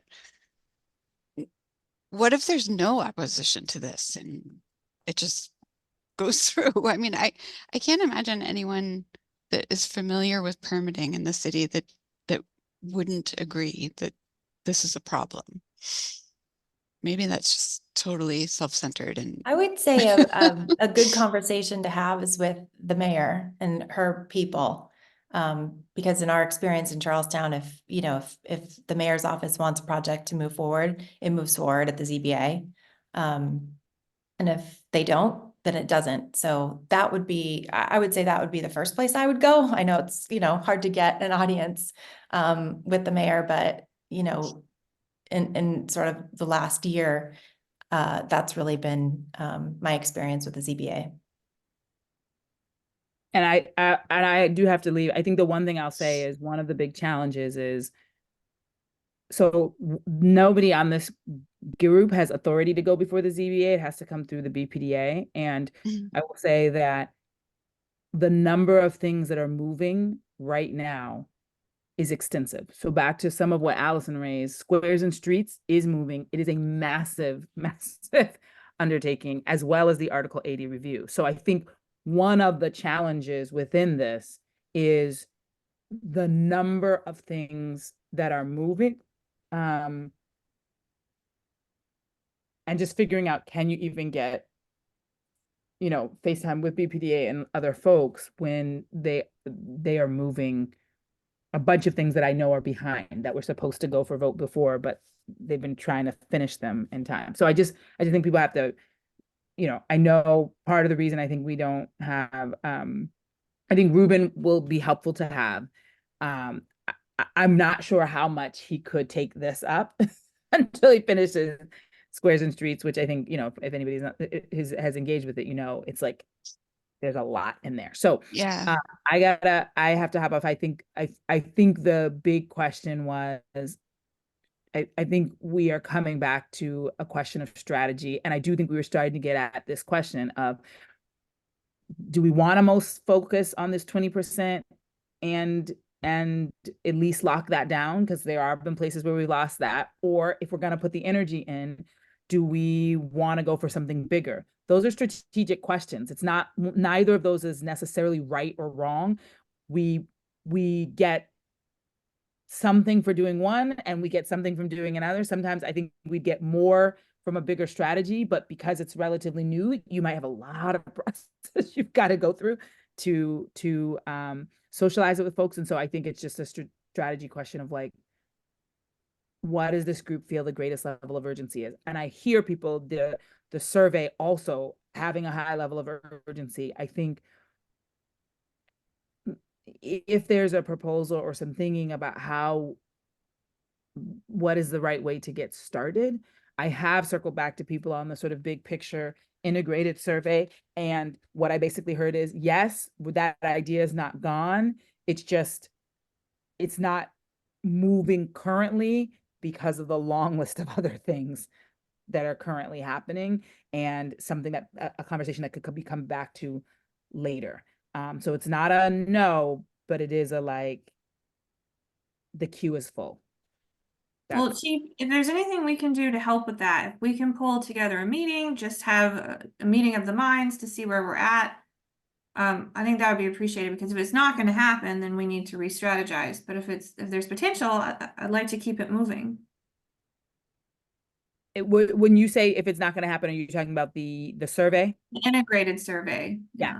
So what I've heard is, yes, we think that's the right long-term direction, but there's not a sub-team right now working to implement it. Can we And form an informal sub-team? I can circle back. I mean, I think that there would be a need for some of the staff support to like figure that out. And so I think we sort of need people to be able to give some energy to focus on it. I do think once Squares and Streets, you know, White Stadium and Article 80 review, I don't think is like closed. I think the IAG piece is in an active conversation. I think that, you know, the conversations around housing have moved forward and are not, you know, I'm not saying that they're closed, but I'm just saying they feel like some of them have moved. But I think that the basic feedback I got is, yes, everybody agrees that's the best big picture. It's also a massive undertaking in the midst of a number of other current massive undertakings. I get it. I mean, I think we would be in much better shape if we were, I think if we hadn't let it fall behind for so long, we'd be in a much better place. But it is what it is. I mean, we all know it's been a long time.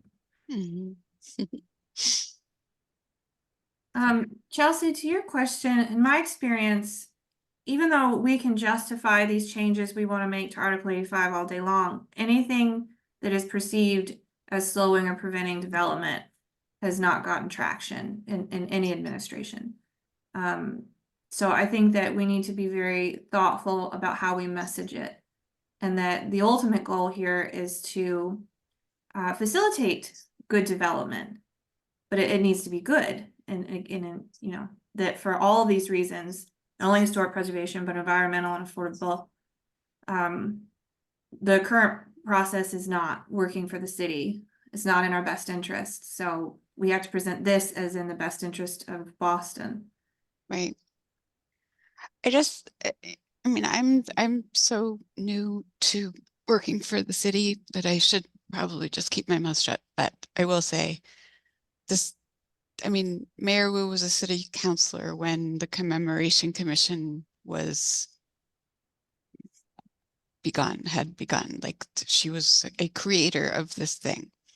And so if this thing is going to be told, don't try to change anything because the docket is too full, then what is the point of it, I guess? Like I feel like everyone has told me since I started working here that this was our moment to change Article 85, and I think we need to do it. Whatever it is, if it's A, B, or C, if it's 12 months and A, B, or C, if it's you know, whatever it is, if it's the beginning of a survey, or if it's a plan to do a survey, great.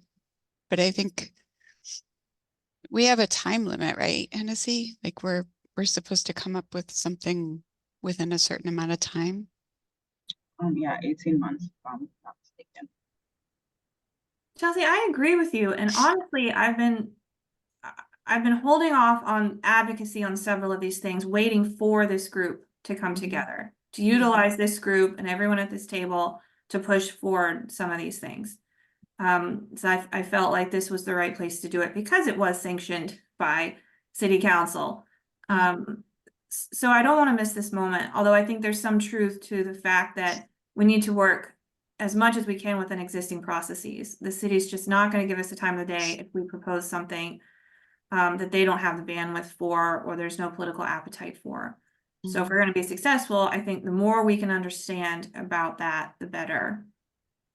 Right. Like if our first hurdle is sitting down with the higher ups at BPDA and saying, this is what we want you to bring to the ZBA as a change to Article 85, in addition to this survey that should have already been done.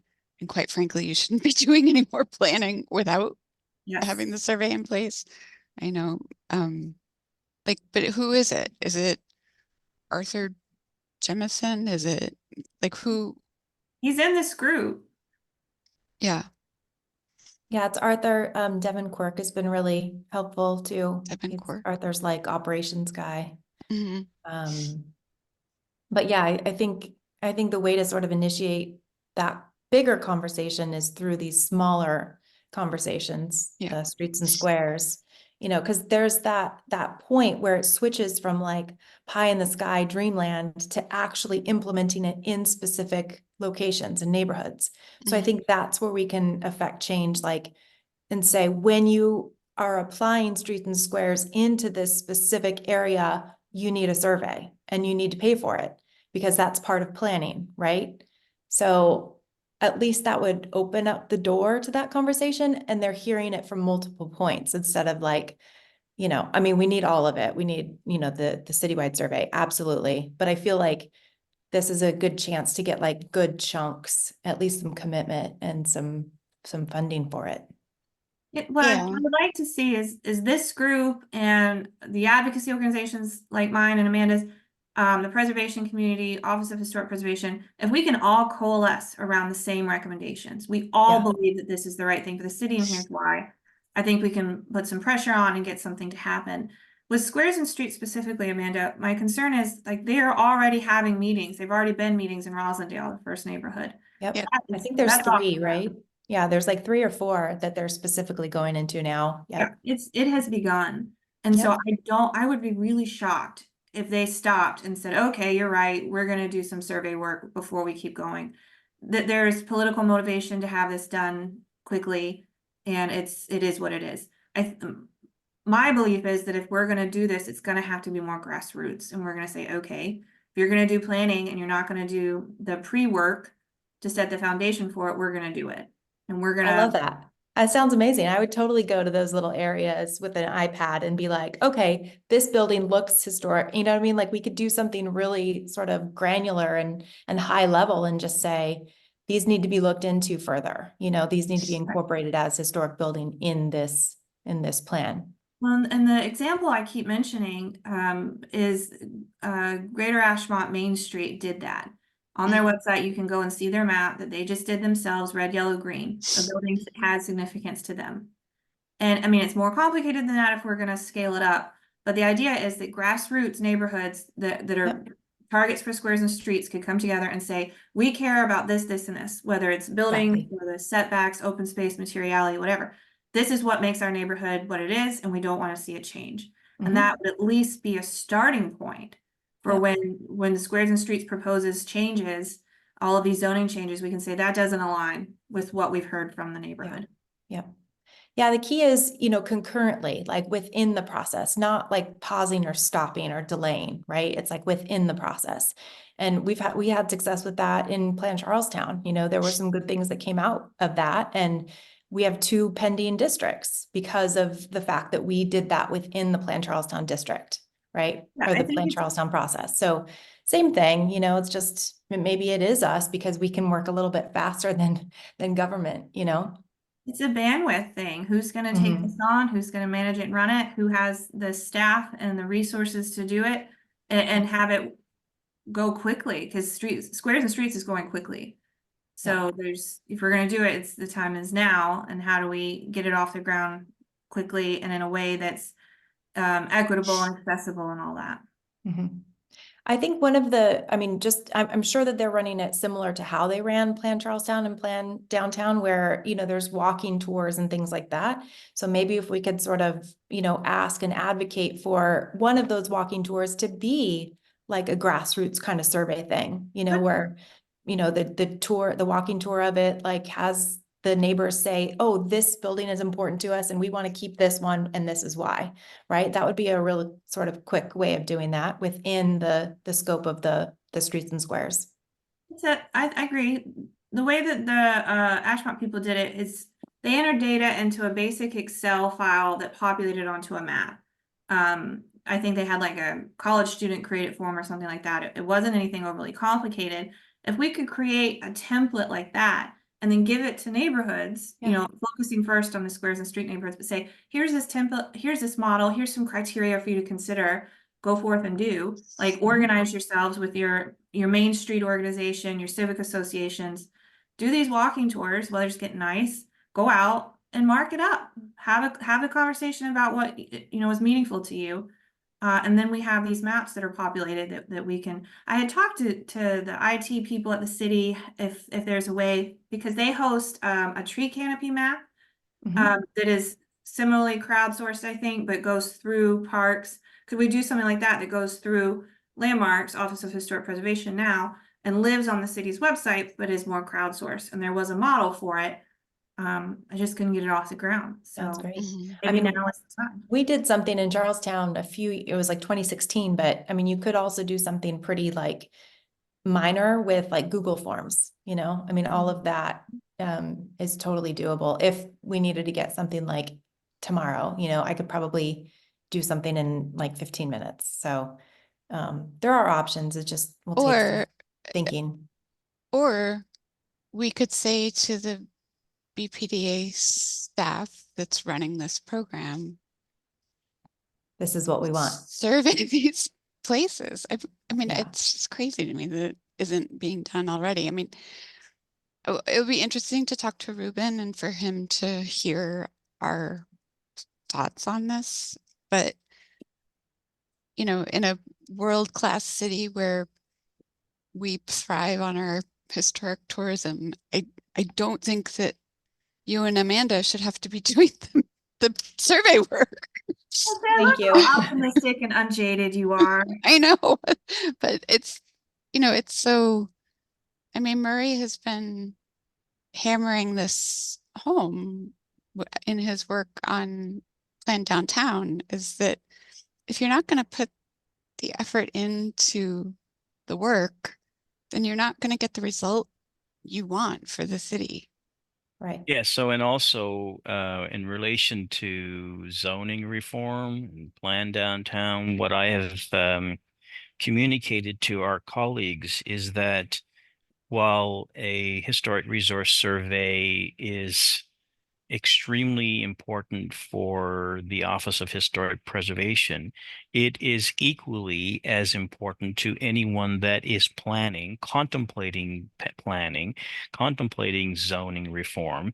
And you can see that in the way in which the analysis that is prepared and the recommendations, whether that has to do with height, where height is located, or any other zoning or planning matter, absence of having that baseline condition information about what is important and why, you cannot reasonably make informed land use decisions. But land use decisions are made all the time, not only in the long range planning, but they are made in relation to Article 85.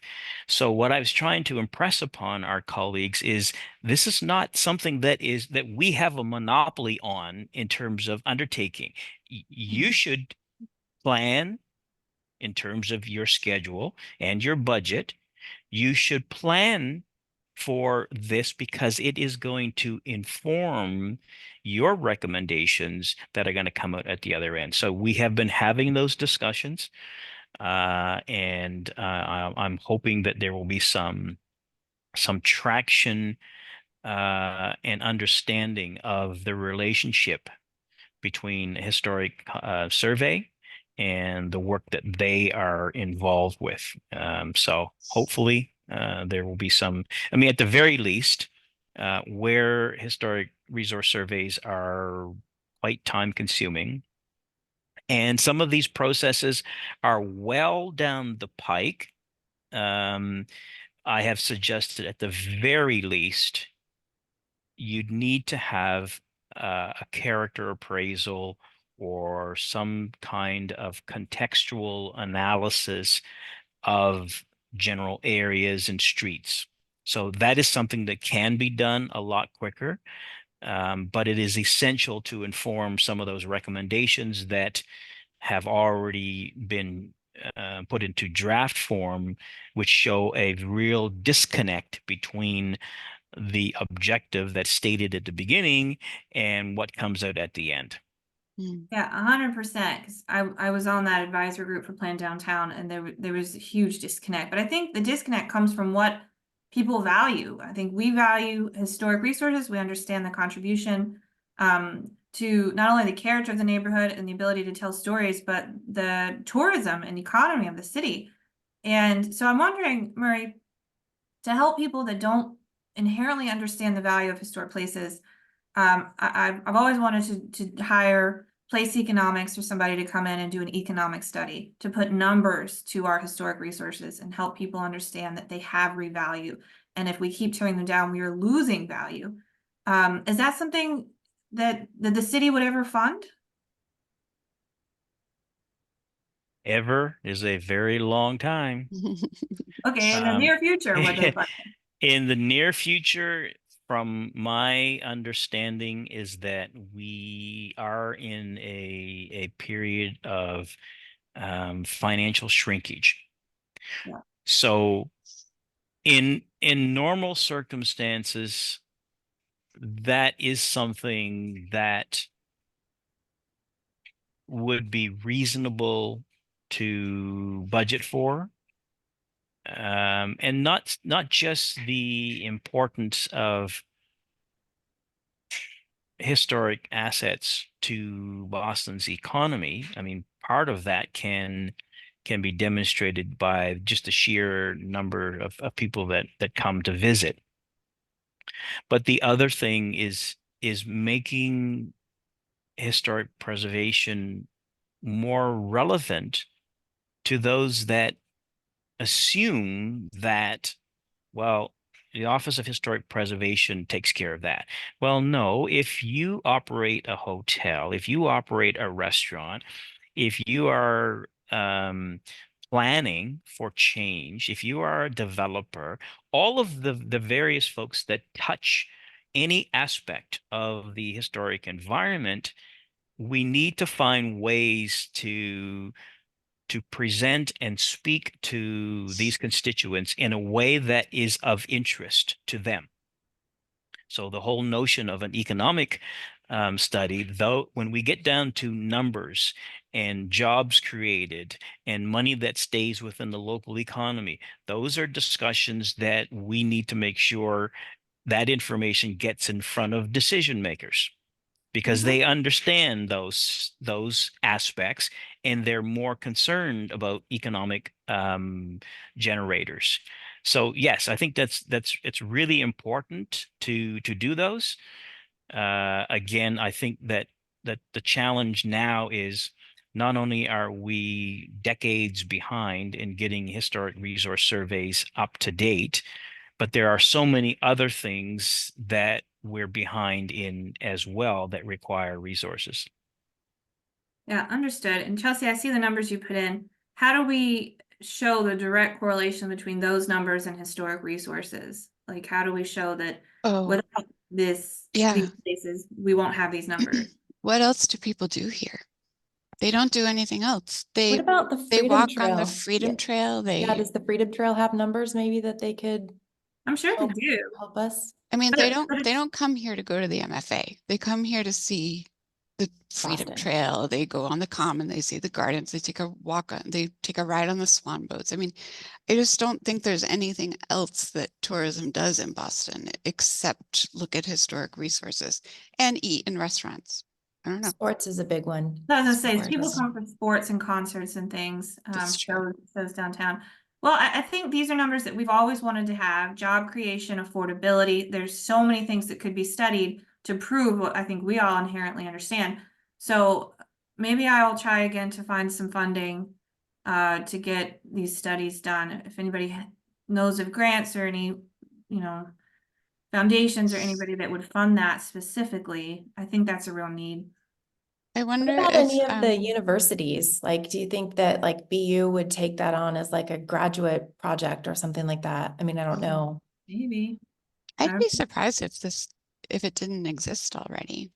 If the Board of Tourism doesn't know this already, I wonder. I think it's called the Massachusetts Board of Tourism. I bet they have data on what people do when they come here.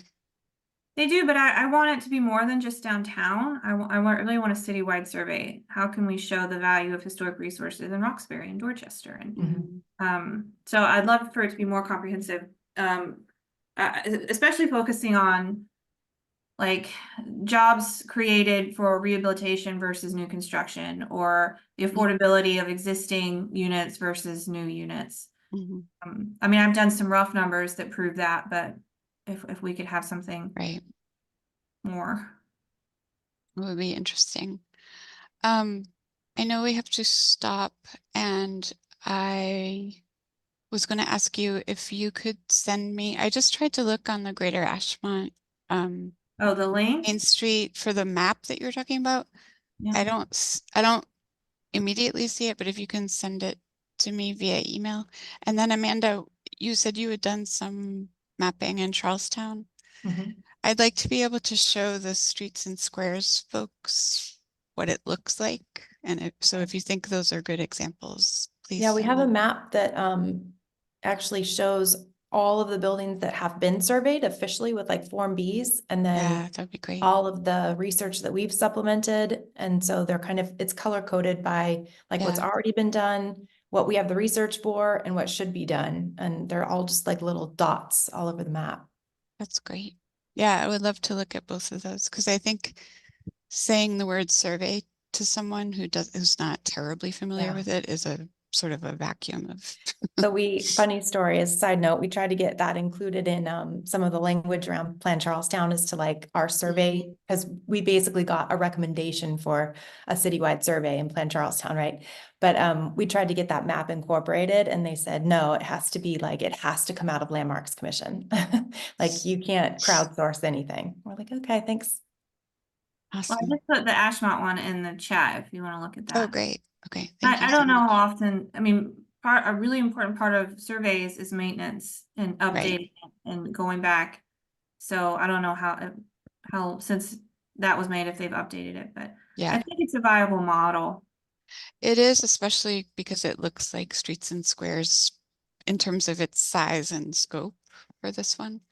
And Yeah. it's so be so easy for them to do this themselves. And Well, I don't know. Allison, Go ahead. Allison, just piggybacking on what you were saying about maintenance, one of the things that I've been trying to elevate is just acknowledging that this is a certified local government responsibility and has been since 1986. Mm. So one of the core things that the city agreed to do with the state was maintain an accurate survey of its historic resources. And the intention is that surveys be monitored and evaluated and updated every 5 years or as conditions change. I think one of the real important things is to really acknowledge that that's a CLG responsibility. Mm. How do we push on that? Well, I have been through the budget process, and every opportunity that I get to raise awareness, because sometimes when a survey is mentioned, it's, well, can we get this this entity to do it, or this external nonprofit to do it? Can we get volunteers or community to do it? And I think really importantly, it's so critical to understand that that's like one of the basic things that a CLG agrees to undertake as part of maintaining its status. That's good information. One thing I know that has come up in the past is that as a CLG, any official survey work has to go through MHC, is my understanding, and they have their own process, their own forms.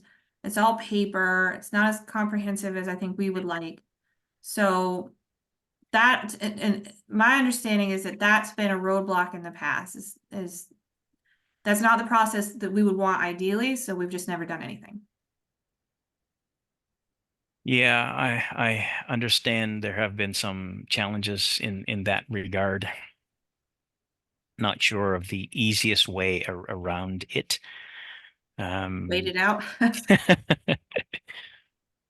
Yeah, I don't know either, but that's always been the stumbling block in these conversations, and that's why we've looked for external ways to do surveys.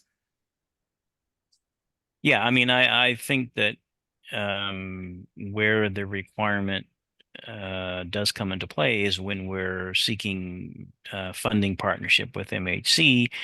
And I also understand that in many cases, not just here, but elsewhere, the funds that are available for that are not commensurate with the need.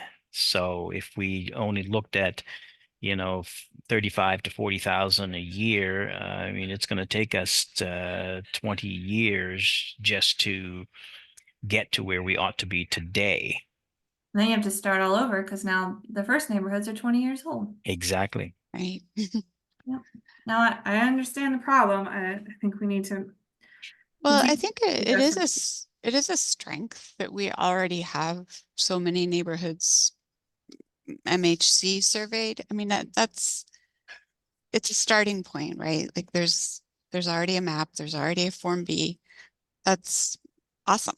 That's way better than starting totally from scratch. But I agree that it's not the type of survey that we'd be after for the city. I'm really intrigued by this integrated survey idea because I feel like we could get more information faster if we're doing it with other groups that are more likely to get funding from the city. But that would be, I think, a separate process than doing it through CLG and MHC. Mm-hmm. Yeah. All right, I have about 15 Article 85 applications to go process, so. Thank you for your work, Wish Chelsea. me I luck. know that's daunting. Yeah. Ugh, yeah, it's terrible. But I feel like something will come out of this commemoration commission in terms of us putting something forward. And I hope that we don't get naysayed. Well, I think there's enough determination here you know, in this group to move something forward. But we're Yeah. gonna need to be savvy about it. Yeah, smart. All right. Goodbye, everyone. Thank you, Hennessy. Thank you. Thanks, everybody. Thank you. Thank Bye-bye. you all. Bye.